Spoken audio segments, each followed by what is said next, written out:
ให้ต่อไปนะครับต่อการฟ้องรายการฟ้องยังสามเณรเรียนทำจากประโยชน์แล้วก็ยังต่อไปนี้ได้ยินสิ่งประโยชน์นะครับสำหรับนี้เมื่อโอกาสนี้แล้วสามเณรนักอนุรักษ์จากนั้นจะขึ้นไปไหว้พระปริมาประธานบนวิหารแห่งวัดวัดห้วยก่อนนะครับ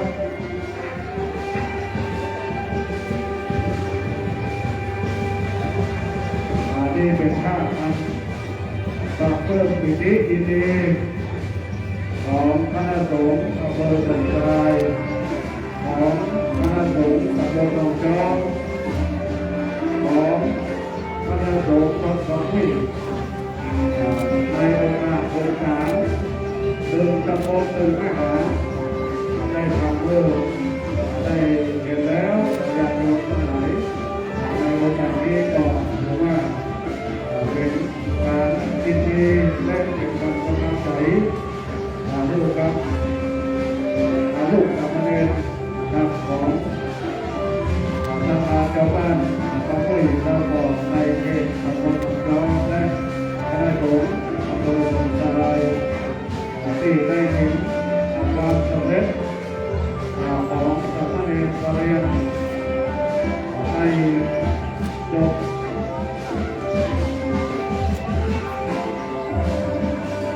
การศึกษาโดยการต่อได้เรียนทำ3ประโยคแล้วก็ปีนี้ก็ยังต่อเรียนทำ4ประโยคได้อีกนะครับซึ่งในแต่ละปีนะวัดสองห้วยของเราก็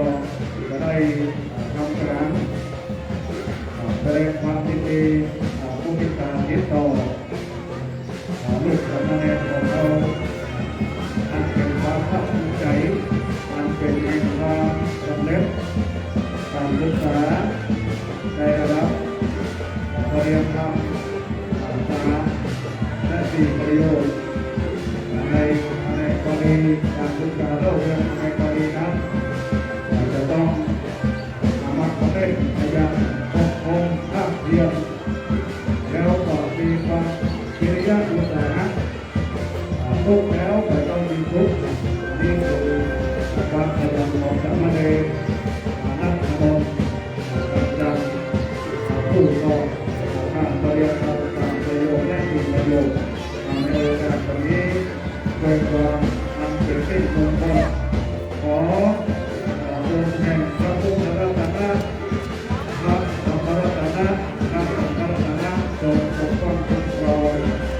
ยังสามเณรรับธรรมทำการผู้ที่เกิดความสำเร็จในการศึกษาพระปริยัติธรรมและปฏิในโอกาสนี้นะครับขอเรื่องศรัทธาของผู้ชมทั้งหลายจงส่งเสริมภาคการศึกษานี้เพื่อจะมองสืบทอดสืบต่ออายุพระพุทธศาสนาไปยืนยาวในโอกาสวันนี้นำจากความยินดีของคณะสงฆ์ของเหนือให้ยกที่วัดพระโตศีทองอำเภอสันทองจังหวัดเชียงใหม่ก็ได้รับความสำเร็จของพระภิกษุในสามเณรทางวัดต้องเป็นได้เห็นความสำคัญของการสำเร็จในครั้งนี้ก็ได้มีการต้อนรับพระปริยัติธรรม3ประโยค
ลงไม่ถึงเลยพ่อแม่ออกกลับมาเองนะครับหลวงพ่อพ่อแม่ออกกลับมาเองขอพึ่งข้างบนนะครับ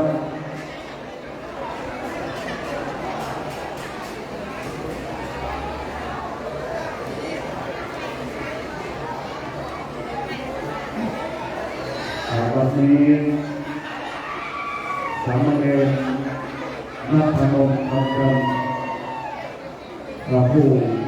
สอบทานประเรียนธรรมสัมโพโยและประเรียนธรรมสุโพโยในปีนี้ได้น้อมตนเพียงผู้บูชาพระรัตนตรัยที่100เพื่อความเป็นสิริมงคลกับเจ้าของงานและสภาอุบาสกอุบาสิกาก็จะได้ไหว้พระ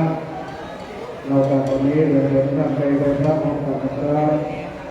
อิมินาสตาเรนะพุทธังอภิปูชยามา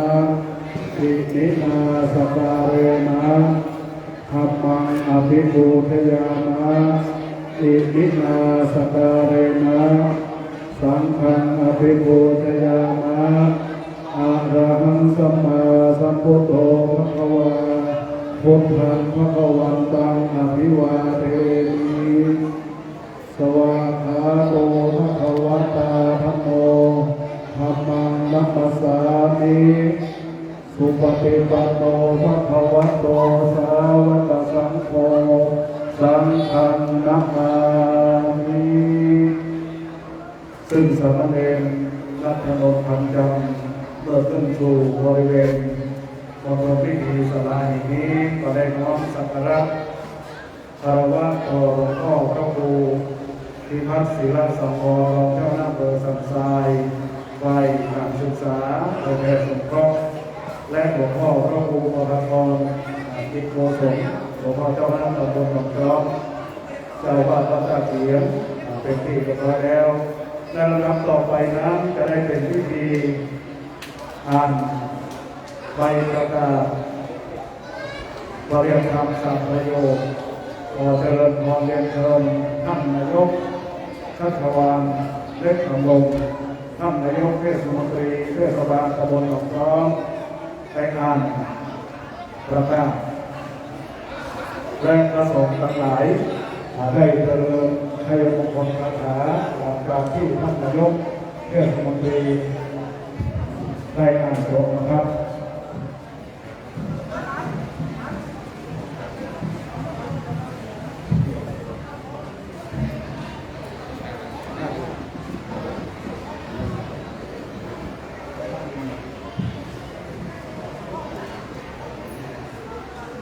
โดยพระบรมราชูปถัมภ์สมเด็จพระสังฆราชกับองค์มหาสังฆปรินายกโปรดให้มีการสอบพระปริยัติธรรมสนามหลวงสามเณรนักแสดงนามสกุลคำกันอายุ 16 ปีวัดตานีสำนักเรียนคณะจังหวัดเชียงใหม่สอบได้เรียน3 กิโลพุทธศักราช 2564 จึงให้ประกาศนียบัตรฉบับนี้ไว้เป็นสำคัญขอให้เจริญในธรรมเป็นนิจเจริญให้ไว้ณวันที่ 18 เดือนพฤศจิกายน พุทธศักราช 2564 นายอนุชา นาคาใสรัฐมนตรีประจำสำนักนายกรัฐมนตรีปฏิบัติราชการแทนนายกรัฐมนตรีภาคภูมิมือรีแม่กองบารีสนามหลวงที่เรียนพระสงฆ์ได้เจริญชัยมงคลครับ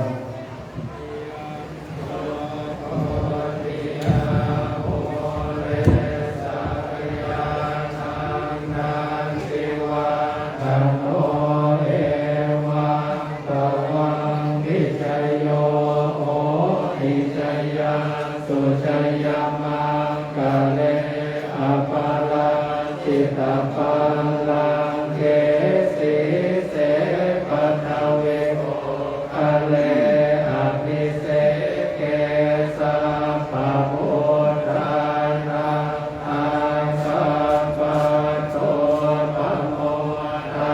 สุนาคาตังสุมังคลังสุปปาตังสุโคติตังสุขโนสุโมโตจัสสุเยตังพระมัจจาริสุปทาทินังกายกรรมังวาจากรรมังปะทาทินังปะนาทินังมโนกรรมังปะเนติเตปะทาทินา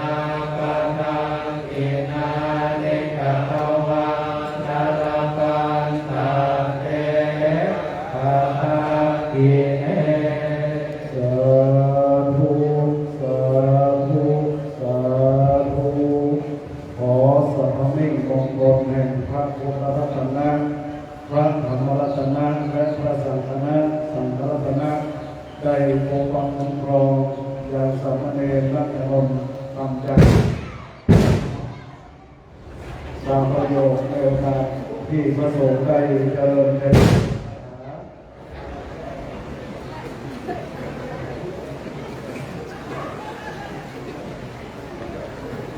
นอกจากวันนี้จะได้ขออาราธนานิมนต์ท่านพระอาจารย์สิริมงคลสิริพงศ์สิริมังท่านเจ้าว่าวัดเทพประสิทธิ์อำเภอลำดวนจังหวัดเชียงใหม่ได้ประกอบพิธีเรื่องก่อนคือสามเณรพระธรรมนต์ทำจำเรียนธรรมประโยชน์และสี่ประโยชน์ในโอกาสนี้ไว้สาในเมตตาบารมีธรรมศรัทธาญาติโยมทั้งหลายทั้งองค์ตั้งใจรับฟังความเพื่อความหรือว่าร้องของความนะครับในวันนี้ท่านพระมหาบรมอิตรัตโนซึ่งเป็นเจ้าสำนักเรียนบาลีวัดภูธารามนะครับวัดภูปาเมืองเชียงใหม่ก็ได้เข้าถวายแสดงผู้ศึกษาต่อ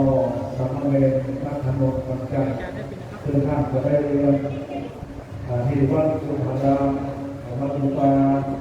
นะครับขอพักผ่อนท่านพระมหาโลกัสที่สัมรัตโนได้เรื่องเรียนไม่ชอบตอนเรียนหน้าตอนเรียนพบตอนเรียนเอสตอนเรียนการเรียนเข้าเรียนไทยจบนะครับในโอกาสนี้ก็เป็นสิ่งที่ดีงามงดงามของคณะสงฆ์อำเภอสันทรายคณะสงฆ์ตำบลหนองร้องและคณะสงฆ์วัดสามุยนำอยู่ภายใต้ของหลวงพ่อพระพุทธองค์โบราณปัญญาในโอกาสนี้ไหว้สาท่านพระอาจารย์พระปริกาสิริพงศ์สิริมังคโลใกล้เกี่ยวขวัญในโอกาสนี้ไหว้สาครับ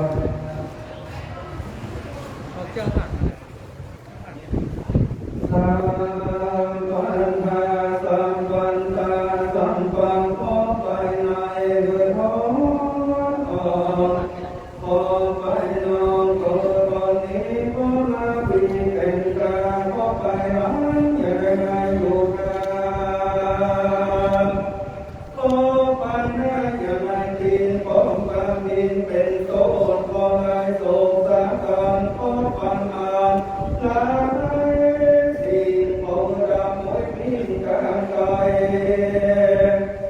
ตัวไปตามเส้นไม้ไหล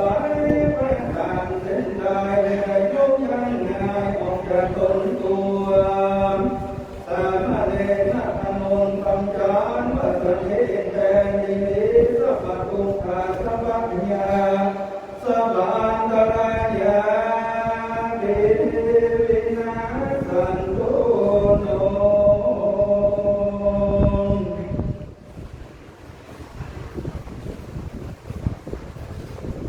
อาจารย์ใจโยอาจารย์ใจโสอัญญมังคโลอัญญในวันนี้ก็มาเป็นวันดีที่อันวิเศษเอกนามบาลีสมณะสัทธา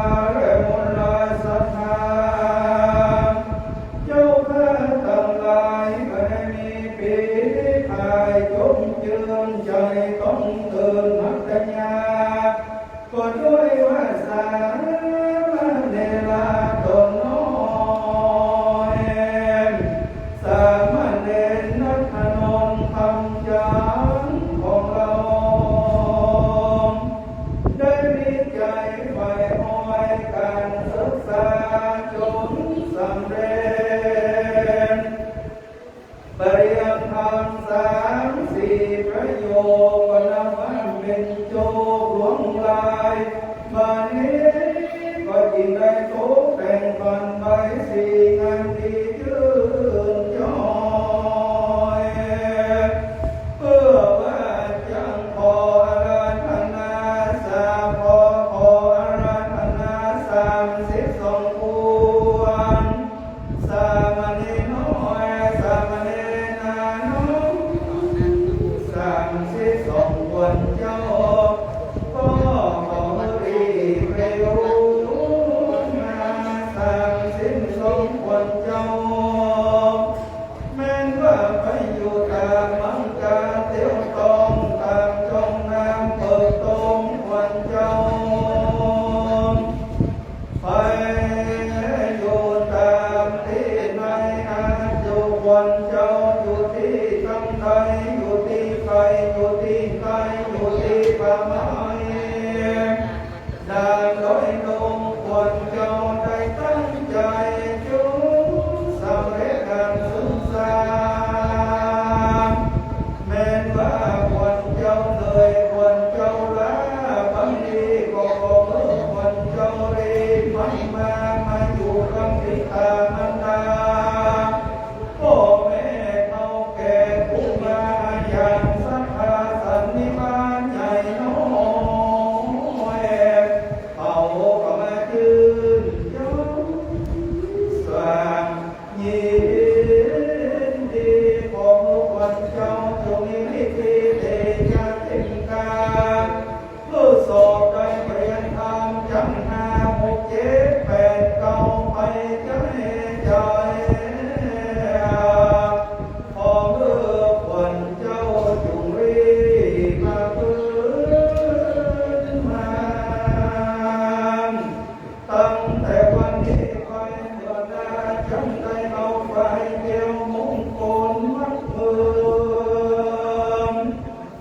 เบื้องซ้ายก็วันมามัดมือเบื้องขวาก็หูอยู่10 ปีผมวันไปที่อื่นปี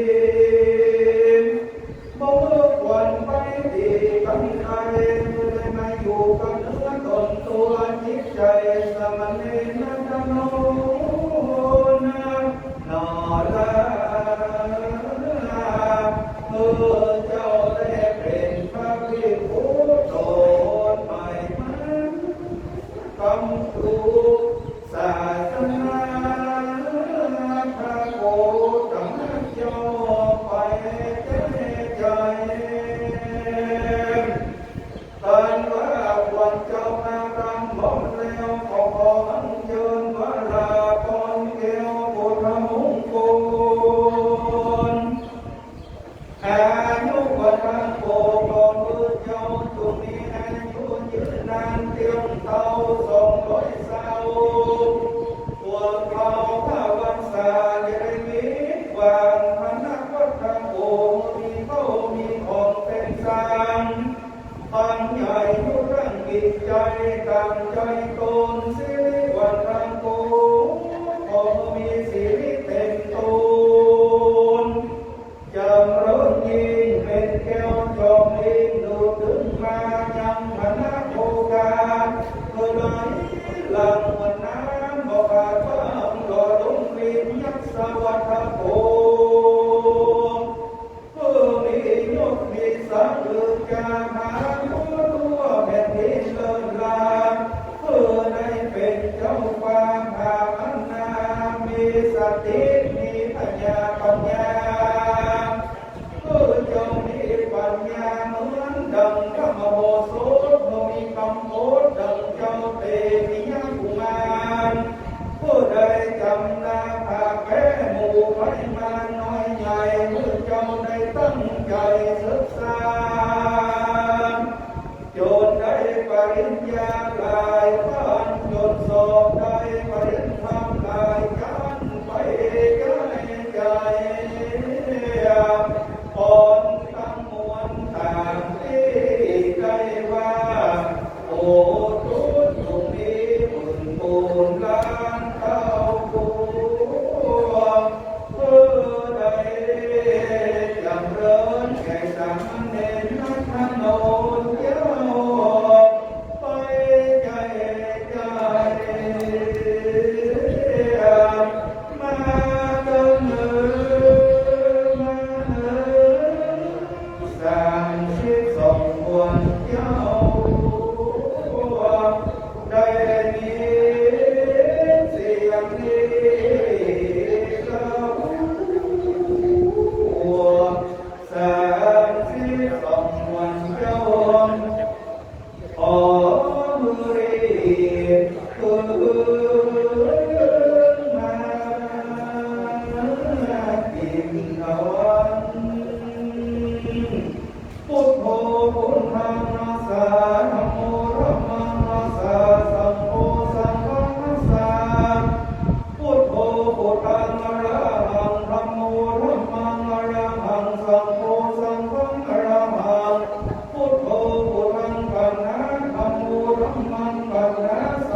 ท่านอาจารย์พระปริกา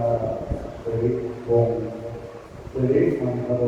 ท่านเจ้าอาวาสวัดเทพประเทศสัมพันธ์เมื่ออำเภอหางดงจังหวัดเชียงใหม่ได้น้อมรับเรียบร้อย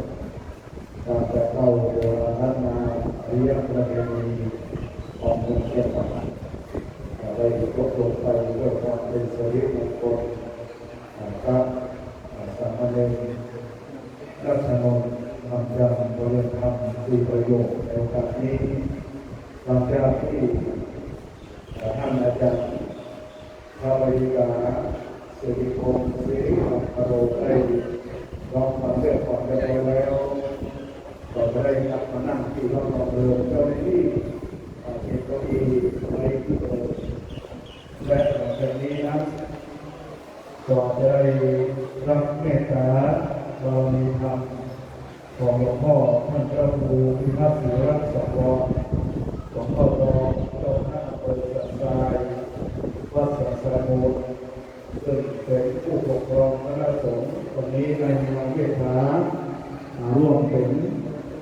เกียรติประวัติพิธีต้อนรับสามเณรปริยน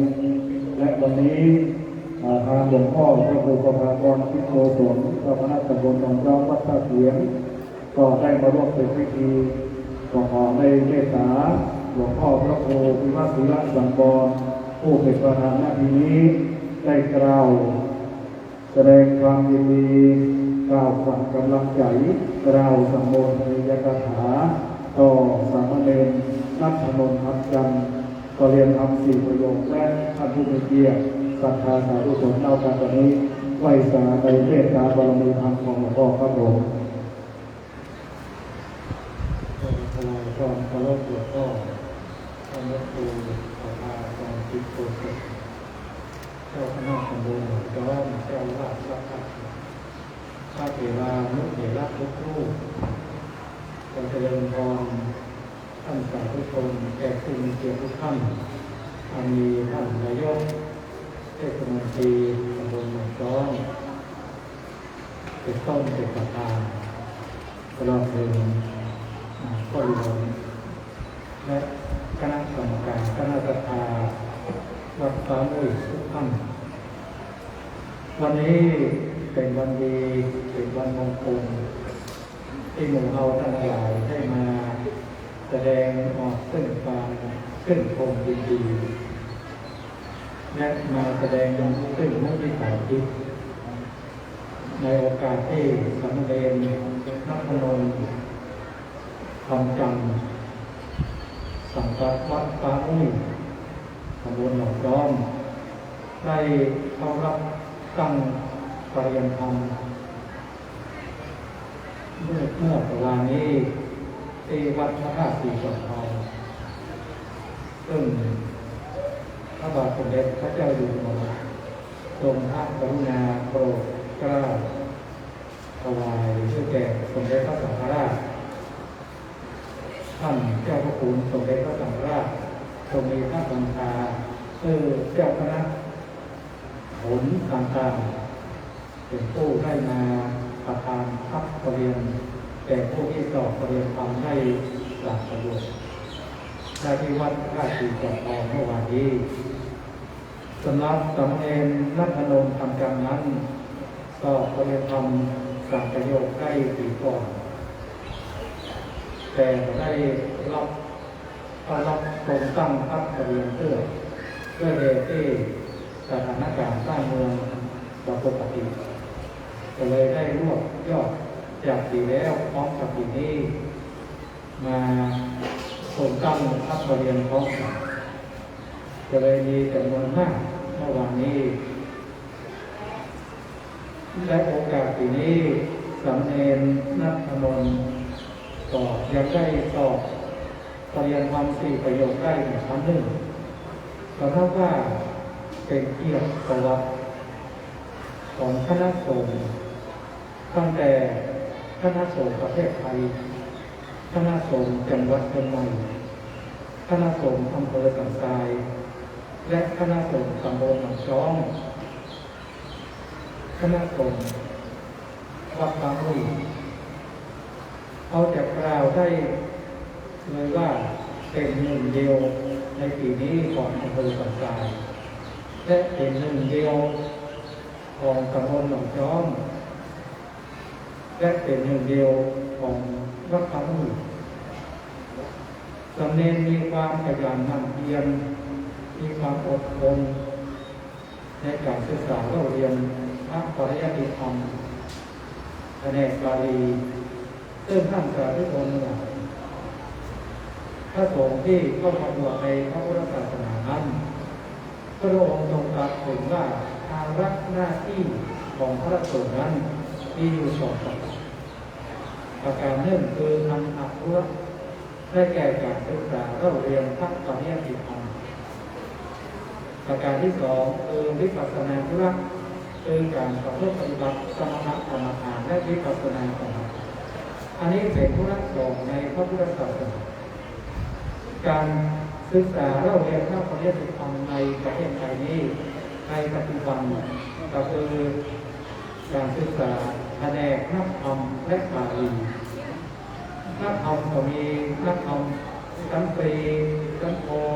ชั้นเอกซึ่งเป็นการศึกษาภาคบังคับของคณะสงฆ์ไทยส่วนการศึกษาแผนกบาลีนั้นก็ตั้งแต่ปริญญาหนึ่งสองจนถึงปริญญา9 ประโยคซึ่งการศึกษาบาลีนั้นคือการศึกษาพระพุทธพจน์ขององค์สมเด็จพระสัมมาสัมพุทธเจ้าได้เป็นการศึกษาเพื่อดำรงพระพุทธศาสนาไว้ให้ยืนยาวคนที่จะสอบปริญญาธรรมได้นั้นจะต้องมี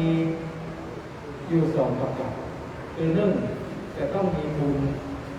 สองจะต้องมีวาสนาเพราะว่ามีบุญนั้นก็คือมีบุญที่ได้สั่งสมไว้เรียกว่าบุญเมกตับุญญาภา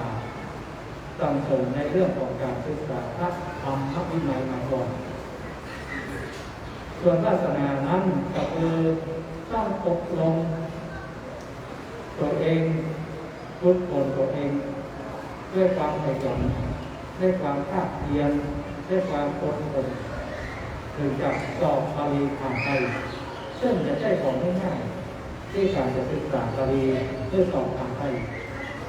สมณเณรนักธรรมมีความขยันมีความอดทนเข้าเรียนภาษาบาลีเวลาไปอบรม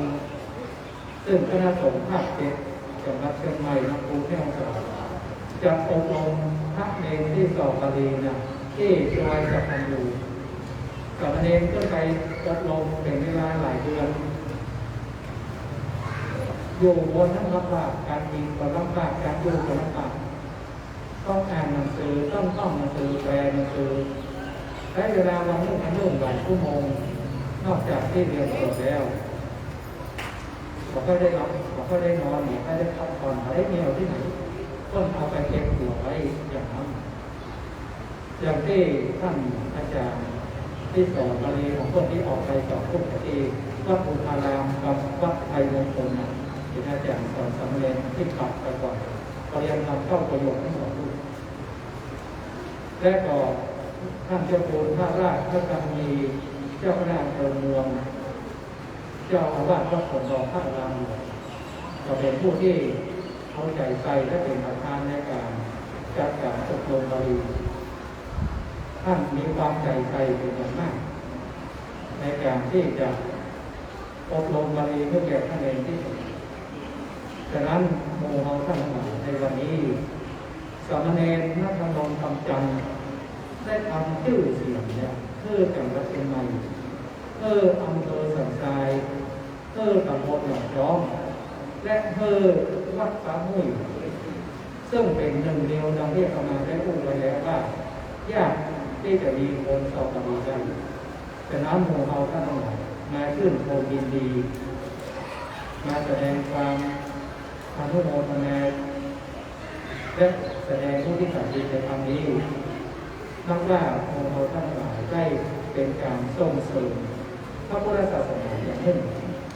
ในปัจจุบันนี้ท่านสาธุชนทั้งหลายพระสงฆ์ในประเทศไทยเนี่ยลดจำนวนลงเป็นอย่างมากทุกปี ดี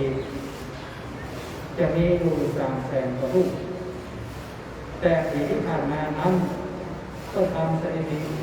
ถ้าเนรลดลงหลายหมื่นรูปเราจะหาว่าวัดต่างๆนั้นแทบจะมีพระภิกษุสามเณรอยู่บางวัดก็มีรูปเดียวบางวัดก็จะมี2 รูปบางวัดก็แทบจะมีสามเณรเลย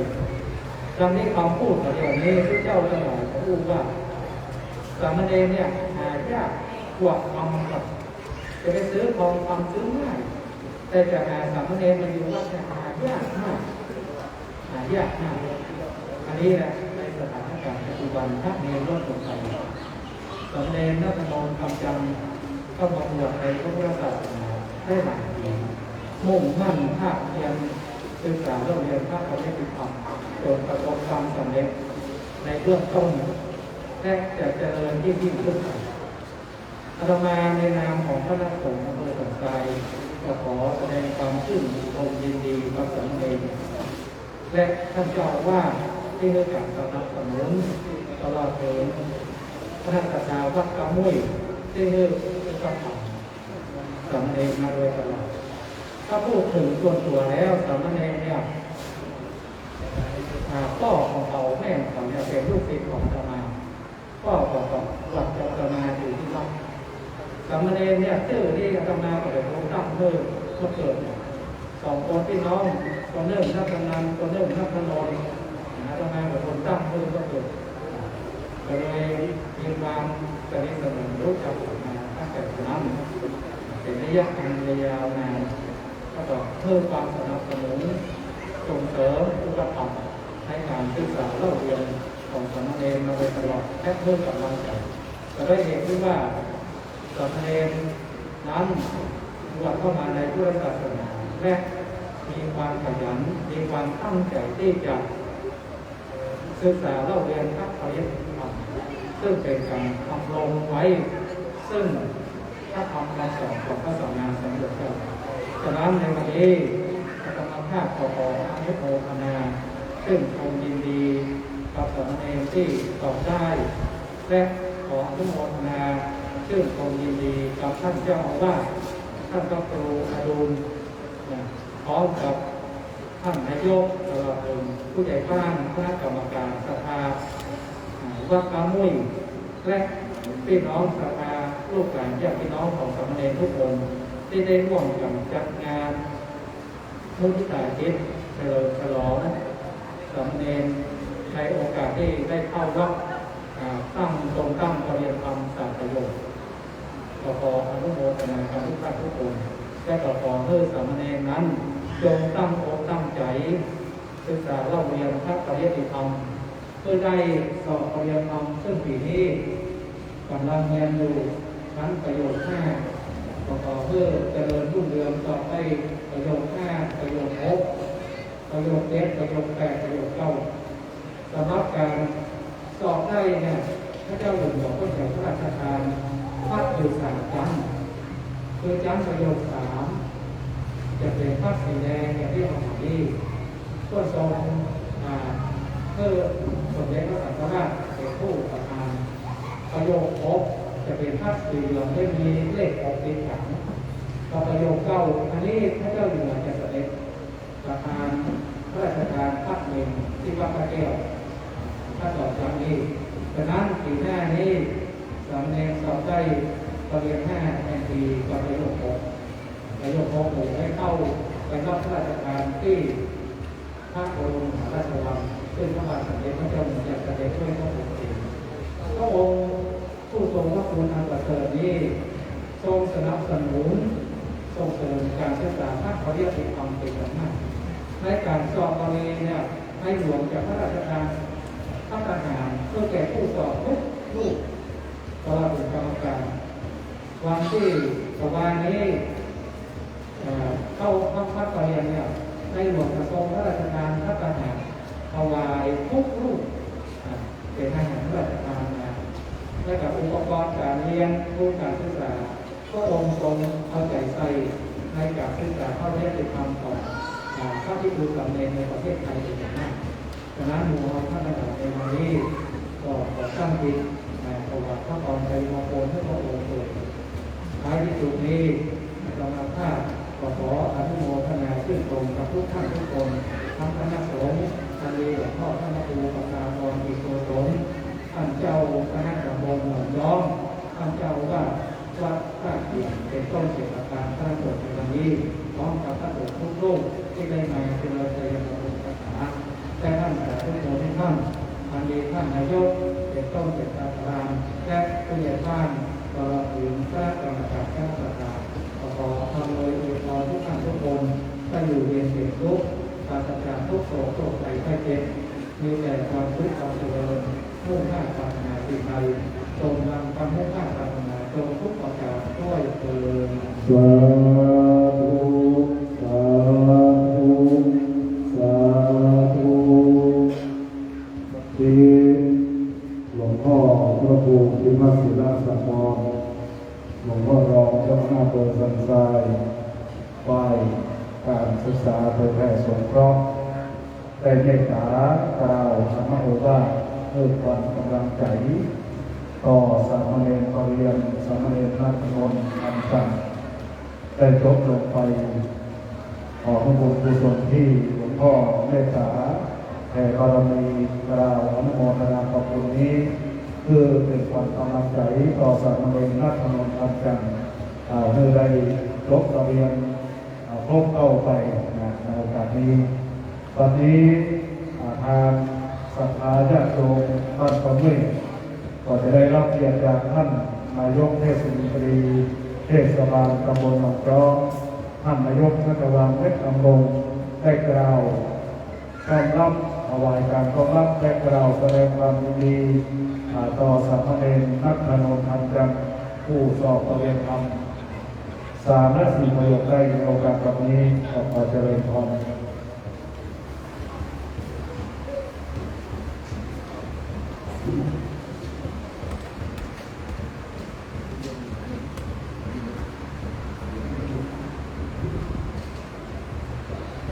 ท่านกับท่านสมการแต่ก็น่าเกิดท่านนั้นประกบท่านท่านกระดาษรุ่นเดียววันนี้ก็ขออนุญาตเป็นคนในญาติโยมพ่อแม่พี่น้องชาวตำบลหนองจอก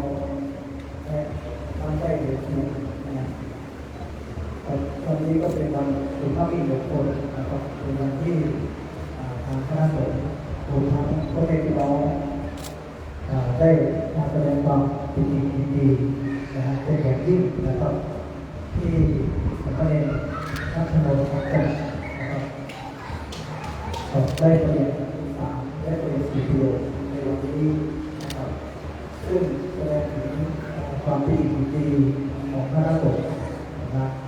ทั้งจังหวัดอำเภอสันทรายโดยเฉพาะตำบลหนองจอกของเราซึ่งวัดเขาไม่นะครับแล้วก็เป็นไม่รุ่งเดียวนะครับในตำบลหนองจอกซึ่งได้ประเรียน3 ประเรียน4นะฮะประโยคในวันนี้นะครับผมเองก็ขอชื่นชมนะฮะความดีเป็นอย่างยิ่งนะครับที่สามเณร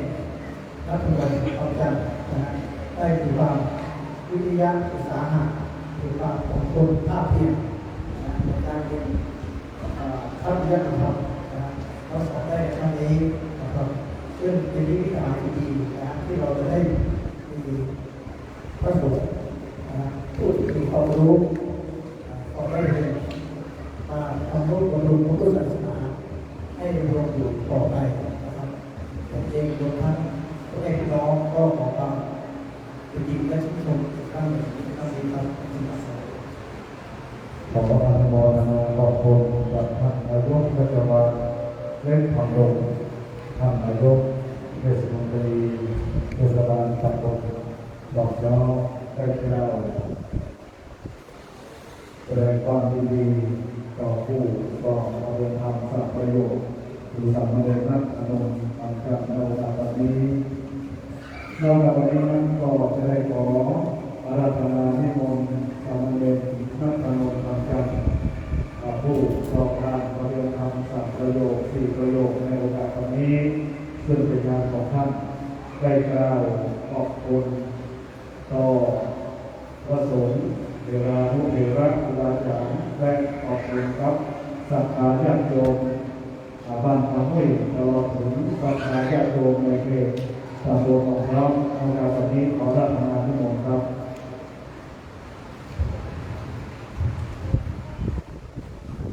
จากขอบพระคุณที่ให้เสียสละยอมเราต้องทำงานโดยสบายพร้อมกันโดยท่านบรมคารวะโกศลเจ้าคณะตำบลหลักเช้าพร้อมกันโดยพระบิดาธิเสียราชปัญญาเจ้าอาวาสวัดน้ำมุ่งและออกของถวายความเคารพท่านเหตุการณ์ไม่เถิดพร้อมกันด้วยเครื่องการทำยิกสามเณรทุกรูปและออกจากพรคณะนายกพร้อมเลยคณะเจ้าหลวงผู้ใหญ่บ้านผู้ช่วยผู้ใหญ่บ้านแล้วก็คณะสภาทุกคนนะครับตัวกระผมเองผู้ปกครองจ้างผู้ปกครองส่วนใหญ่นะครับขอขอบคุณทุกคนทุกอย่างที่ทำเพื่อสามเณรในวันนี้ลำพังสามเณรส่วนน้อยๆที่ถ้าเรามีพ่อแม่ศรัทธาไว้สนับสนุนมีพระครูอดุลวรปัญญาเจ้าอาวาสมันมีพระสงฆ์พระเถระนุเถระในตำบลพร้อมกันในอำเภอถ้ามันมีก็สนับสนุนทุกเมนลำพังทุกเมนกับการจัดงานแบบนี้มาได้ทุกเมนก็ขอขอบคุณพระสงฆ์ที่มาร่วมงานของทุกเมนวันนี้พร้อมกันเลยคณะนายกคณะต้อนรับและผู้ช่วยและคณะศรัทธาที่เมนขอขอบคุณสำหรับทุกชุดที่พ่อแม่ศรัทธาได้มาโดยทางทุกโรงที่พ่อแม่ศรัทธาได้นำมาเลี้ยงในวันที่24นี้ขอบุญญาบารมีขอท่านเอาคุณพระศรีรัตนตรัยทรงปกปักรักษาอย่างคณะนายกก็หลวงผู้ช่วยพร้อมกับคณะศรัทธาด้วยเถิด อันนี้เป็นของเราขอบคุณของสามเณรรัตนนท์คำจันทร์ก็เรียนทำ3ประโยคและ4ประโยคที่ได้ขอบคุณในนามของคณะสงฆ์อำเภอสันทรายคณะสงฆ์ตำบลหนองจอมและท่านเจ้าอาวาสวัดป่าห้วยและศรัทธาสาธุชนอันมีท่านนายกเทศมนตรีเทศบาลตำบลหนองจอมและในโอกาสท่านผู้ใหญ่บ้านในตำบลหนองจอมทุกท่านศรัทธาสาธุชนบ้านป่าห้วยทุกคนที่ได้คือความสำคัญสนับสนุนเป็นความกำลังใจต่อสามเณรนักถนนทางจันทร์เพื่อที่จะได้มีความสำเร็จในวันข้างหน้าต่อไปในโอกาสวันนี้นั้นทางคณะท่านเจ้าภาพทุกสังฆทานนั้นก็มีหลายชุดด้วยกันซึ่งวันนี้พระสงฆ์เทรานุเถระที่อาราธนานิมนต์มาจำนวน30รูปแล้วก็วันพรุ่งนี้เราได้มาวันนี้นั้นก็จะได้นำเรียนรายงานเจ้าภาพศรัทธาสาธุชนในโอกาสวันนี้นั้นก่อนที่จะได้น้อมบูชาถวายเครื่องสักการะต่อพระสงฆ์เครื่องทายานามต่อพระสงฆ์นั้นก็จะได้น้อมถวายบูชากับพระพุทธเสียก่อนในโอกาสวันนี้ก็ขอนิมนต์สามเณรนัทธนนท์คำจันทร์ประเรียนธรรม3ประโยคและ4ประโยคในโอกาสนี้ได้เข้าถวายบูชากับพระพุทธเพื่อเป็นบุญเป็นกุศลและหลังจากนั้นศรัทธาสาธุชนที่เป็นเจ้าภาพในครั้งนี้ก็สักครู่นึงเราจะได้เจริญพรท่านผู้รับเป็นเจ้าภาพได้ขึ้นมาประเคนแต่ในโอกาสนี้จะได้ขอรับเกียรติกับท่านผู้มีเกียรติดังในรำต่อไปนี้ได้เข้าถวายเรียนเชิญท่านนายกชัชวาลเล็กธรรมรงค์นายกเทศมนตรีเทศบาลตำบลหนองจอมได้เข้าถวายต่อหลวงพ่อพระครูประภากรกิโกศลนะครับที่รับรองเก้าอี้ด้านหน้าเรียนเชิญท่านรองนายกสมบูรณ์ท่านมีคุณรองนายกเทศมนตรีตำบลหนองจอมได้เข้าถวายเทียบที่เก้าอี้ด้านทิศใต้นะครับเรียนเชิญท่านรองไพบูลย์ ผาลินรองนายกเทศมนตรีตำบลหนองจอมเทียบไปเลยนะครับ เรียนเชิญคุณสุดฤทธิ์ดวงชื่นประธานสภาเทศบาลตำบลหนองจอกเรียนเชิญคุณมงคลทิพย์แจ่มเลขานุการสภาเทศบาลตำบลหนองจอกเรียนเชิญคุณเสนอบุญสูงสมาชิกสภาเทศบาลตำบลหนองจอกเรียนเชิญคุณเสนอบุญสูงเรียนเชิญคุณสุทัศน์ปรานาคาสมาชิกสภาเทศบาลตำบลหนองจอกเรียนเชิญพ่อหลวงมานะนาวีท่านผู้ใหญ่บ้านหมู่ที่1บ้านกระมุ้ยเรียนเชิญพ่อหลวงสมรัตน์ธรรมะรังกูลผู้ใหญ่บ้านหมู่ที่9บ้านต้นจากเรียนเชิญผู้ช่วยเจริญนาวีท่านผู้ช่วยผู้ใหญ่บ้านหมู่ที่1บ้านกระมุ้ยเรียนเชิญพ่อหนางสมชาติดินฝังวัดกระมุ้ยเรียนเชิญคุณครูพัฒรวัฒน์อัมพันศรีผู้กศนตำบลหนองจอมและเรียนเชิญเจ้าภาพการในนามต่อไปนี้คุณชักษะสาลีคุณชาลีศรีอ้วนคุณอาแม่อัมพันธ์ร้องเพลงคุณแม่สุธีราจังกะคุณนฤมลกาวิรวงศ์คุณสุคนทิพย์กาวิรวงศ์คุณแม่ดีหลงธรรมาแม่ทีวารุณีกันทินาพงศ์เรียนเชิญคุณพรทิพย์มกราพันธ์เรียนเชิญนางสาวนัชชาจิโรจนาพานิชเรียนเชิญคุณอัมพลคุณรัตนากรนันติเรียนเชิญคุณสร้อยทองแก้วล่าเรียนเชิญคุณนัทยาดวงแก้วเรียนเชิญคุณเสน่ห์คุณอัมภัยกันไทยเรียนเชิญคุณสอนชัยคุณศรีพันธ์คำลือเรียนเชิญคุณสุนิสารัศเกตเรียนเชิญคุณดวงเนตรคุณสุจาใจคำเรียนเชิญคุณพ่อสุรศักดิ์จำมาน้อยของคุณหมู่บ้านความมุ้ยคุณยุทธการสายเพชรคุณอนันต์คุณวดีคำชัยวงศ์ที่ไอ้ดีช่วยจัดเนอร์ที่สภาเจ้าภาพเดินขึ้นมาเข้าประเคนเลยถ้าประเคนแล้วก็ประเคนไปเนอร์เพราะว่าสภาญาติโยมมาร่วมเป็นเจ้าภาพกันนักกันหลายโอกาสนี้เรียนเชิญแม่กาโยนล่าเรียนเชิญแม่นายพลอยรุ่งพาหุสัจจะเรียนเชิญก็เสริมแม่ทินทัศเกตเรียนเชิญแม่มณีวันสะอาดเรียนเชิญก็สุทัศน์แม่สุชาดากาวิรวงศ์เรียนเชิญก็หลวงมานะแม่หลวงตรงการนาวีเรียนเชิญนางสาวมนทิรามนทิตาดิษฐานเรียนเชิญนางสาวสุปิยาอุตรโสภิเรียนเชิญแม่อาสาคำแสงเรียนเชิญคุณพัฒพรไทยวงศ์เรียนเชิญคุณมัทุรดาคำจันเรียนเชิญคุณจัญญาทิพามาลัยเรียนเชิญแม่บัวจันทร์คำจันเรียนเชิญคุณอดุลคุณสิริวัฒน์มีทรัพย์เรียนเชิญคุณไทยวังคุณสุกิตราคำจันเรียนเชิญคุณนภัสทุงโยนางศรีพันธ์นุ่งจุงนางนงนุชยุทธบุตรเรียนเชิญแม่เทียมตาดวงสร้อยเรียนเชิญก็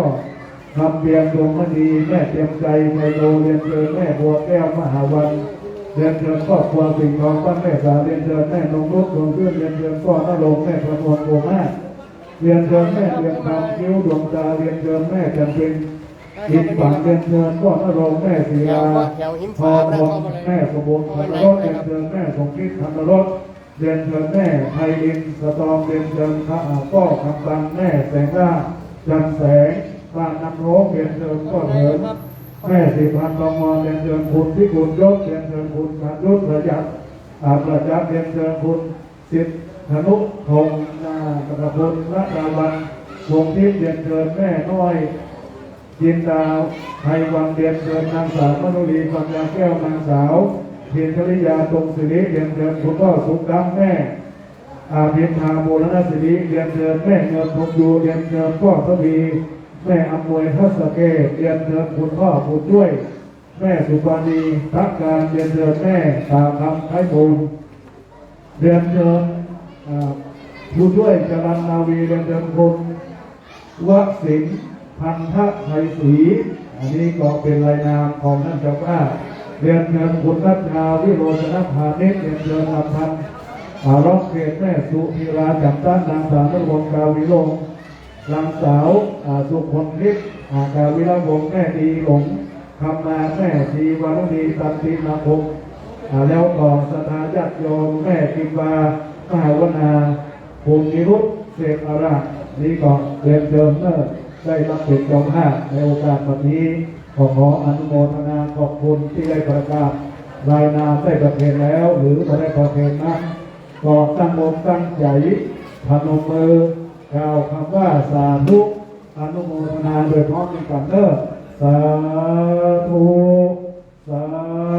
ธุสาธุอนุโมทนามิเรากลับวันนี้อาราธนานิมนต์ท่านพระมหาวัชรพงศ์ท่านครูโรงเรียนธรรมราชศึกษาวัดหนองเหลวในอนุโมทนานุกรณ์สี่ไปขออาราธนานิมนต์ครับ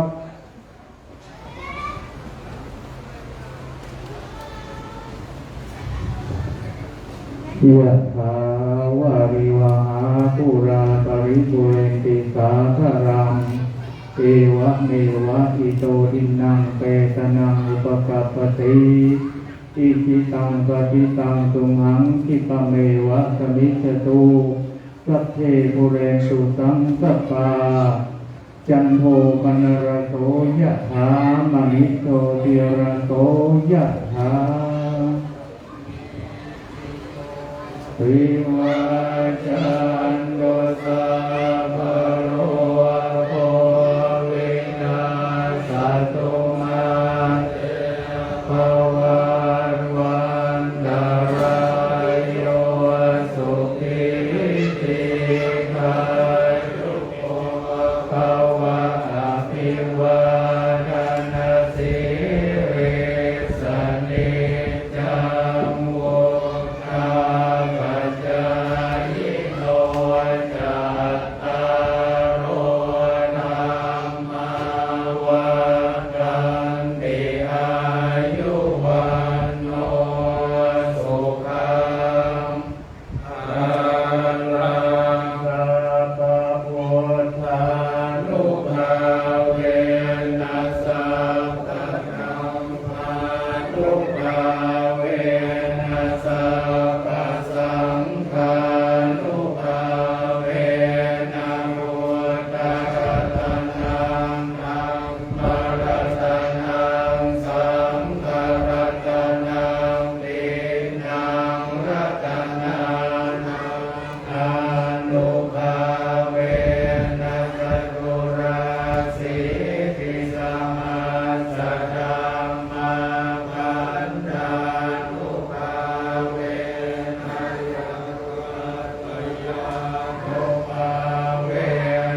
วันตาน้อยต่อพระมหาเถระครูบาอาจารย์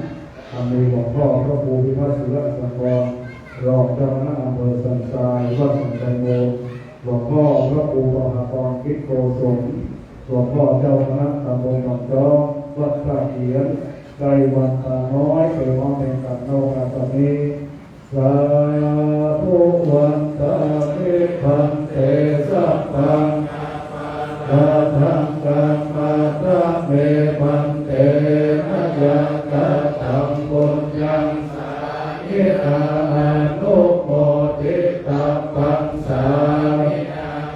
ทำบุญยังไม่หังกาตัพพังสาธุสาธุนะโมทามิอายุโกอายุวันโนจุขังภะลังสาธุสาธุสาธุสำหรับต่อไปลาพระรัตนตรัยจะพ้องเพลงกันนะครับอรหังสัมมาสัมพุทโธภะคะวาพุทธังภะคะวันตังอะภิวาเทมิสวากขาโตภะคะวะตาธัมโมธัมมังนัมมัสสามิสุปฏิปันโนภะคะวะโตสาวกสังโฆสังฆังนะมามิ ในนามคณะสงฆ์วัดผามุ่ยอันมีท่านพระครูอดุลวรปัญญาขอขอบคุณอนุโมทนาขอบคุณในเมตตาบารมีธรรมของหลวงพ่อพระครูพิพัฒน์ศิลปสังวรหลวงพ่อรองเจ้าคณะอำเภอสันทรายวัดสันทรายมูลหลวงพ่อพระครูประภากรคิดโกศลเจ้าคณะตำบลหนองจอกเจ้าอาวาสวัดตะเขียนพระสงฆ์เถระนุเถระครูบาอาจารย์ทุกรูปที่ได้เมตตามาเจริญในมงคลคาถาขอขอบคุณท่านนายกเทศมนตรีเทศบาลตำบลหนองจอกท่านนายกนัทวันเล็กทำรงและคณะและประธานญาติโยมอุบาสกอุบาสิกาที่ได้ร่วมกันถวายการต้อนรับสามเณรปรริยนสามเณรนัทอานนท์ทำจัดในโอกาสนี้ลำดับต่อไปจะเป็นพิธีแสดงมุทิตาจิตในโอกาสที่สามเณรได้รับปฏิบัติธรรมแล้วก็จะได้คือทางพระสงฆ์องค์เจ้าทุกรูปครับนิมนต์เลยนะครับใจเข้าถวายมุทิตานะครับมุทิตาจิตในโอกาสที่ได้ทำการตอนรับในวันนี้และวันพรุ่งนี้เป็นพิธีฉลองสมโภชพัฒน์ปฏิบัติธรรมสัมประโยคและใบประกาศนียบัตรในโอกาสที่ทางพระบาทสมเด็จพระเจ้าอยู่หัวในรัชกาลที่10ได้โปรดเกล้าประทานพระราชทานชื่อครับสมเด็จพระอริยวงศาคัตยานสมเด็จพระสังฆราชกบฏมหาสังฆปรินายกทรงมีพิธีบรรทาคือพระเดชพระคุณพระพรหมโมลีผู้รักษาการแทนเจ้าคณะใหญ่ของเหนือวัดปากน้ำภาษีเดินปฏิบัติหน้าที่แทนพระองค์เป็นประธานในพิธีทรงตั้งประเรียนคำสาประโยคและมอบใบประกาศนียบัตรประโยคเรื่อง2แก่พระภิกษุสามเณรในเขตปกครองคณะสงฆ์เหนือณมหาสารนเทวเรศวัดพระธาตุศรีจอมทองในแห่งบาลีในส่วนของพระปริยัติธรรมคือพระพรหมโมลีผู้รักษาการแทนเจ้าคณะใหญ่ของเหนือนั้นเป็นแม่กลองทำบาลีแม่กลองทำบาลีสนามหลวงได้ทำการตั้งบริเวณธรรมก็จะมาวันนี้วันต่อไปก่อนอภิรมย์จงเรื่องดีวันพรุ่งนี้กับวันนึงจะเป็นการลงโทษในวันนี้เอาไว้สาหลวงพ่อท่านพระครูประภากรในโกศลนะครับและคณะสงฆ์วัดตะเขียนอันติดตามด้วยคุณเจ้าน้อยรายการธรรมะม่วนใจขึ้นเก็บเงินเจ้าสิรบจุนตุนวัดพระบรมเจ้าเก่าสิรินะครับได้เลยครับและขอขอบคุณพระสงฆ์ในร้านทุกท่านทุกคนนะครับ